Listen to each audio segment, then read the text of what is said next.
ఒకే కుటుంబంలో ఐదుగురు వ్యక్తులు కనిపించకుండా పోయారు. ఈ మధ్య కాలంలో ఇలాంటి క్రైమ్స్ ఎక్కువగా కనిపిస్తూ ఉన్నాయి. ఉన్నట్టుండి మాయమైపోతున్నారు. ఎక్కడ ఏ విధంగా కనిపిస్తారో కూడా తెలియని పరిస్థితి. కొన్ని సందర్భాల్లో అయితే కనిపించకుండా వెళ్ళిన వాళ్ళు పిచ్చోళ్ళై కనిపిస్తూ ఉంటారు. ఇంకొన్ని సందర్భాల్లో మనము ఊహించుకోలేని స్థితిలో కనిపిస్తూ ఉంటారు. ఇంకొన్ని సందర్భాల్లో కనిపించకుండా పోయిన వాళ్ళు శవమై కూడా కనిపిస్తూ ఉంటారు.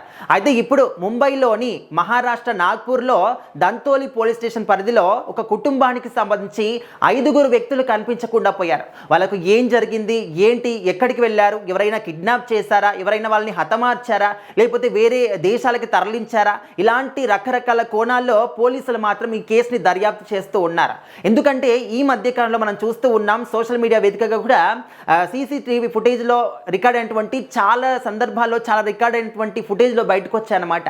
వాటిల్లో ఏంటంటే చిన్నపిల్లల్ని కూడా కిడ్నాపులు చేయడం కానీ, పెద్దవాళ్ళని సైతం కిడ్నాపులు చేసి తీసుకెళ్లడం కానీ, ఆ తర్వాత వాళ్ళు ఎక్కడో అనాథాశ్రమం, అంటే అనాథాశ్రమంలో కూడా కాదు, అసలు వాళ్ళ అనాథలుగా రోడ్లపైన తిరుగుతూ ఉంటారు, ఇంకొంతమందిని హతమారుస్తూ ఉంటారు, ఇంకొంతమంది ఇంకా అనుకోని స్థితిలో కనిపిస్తూ ఉంటారు. సో ఇలాంటి సిచ్యువేషన్స్ మనం చాలా చూస్తూ ఉన్నాం. ఓన్లీ మహారాష్ట్రాన్ని కాదు, మన దేశవ్యాప్తంగా కూడా ఇలాంటి సిచ్యువేషన్స్ చాలా జరుగుతూ ఉన్నాయి.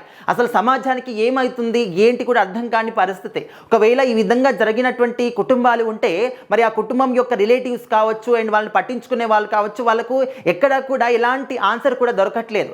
ఎంతమంది అంటే ఎన్ని రకాలుగా కూడా పోలీసులు ప్రయత్నాలు చేసినా, చట్టాలు ఎంత కఠినంగా వచ్చినా, రూల్స్ అండ్ రెగ్యులేషన్స్ ఎంత కఠినంగా ఉన్నా, పోలీసులు ఎంత కట్టుదిట్టంగా వాళ్ళ చర్యలు నిర్వహించినా కూడా ఇలాంటి క్రైమ్స్ మాత్రం డైలీ కొన్ని వందల కొద్ది జరుగుతూనే ఉన్నాయి.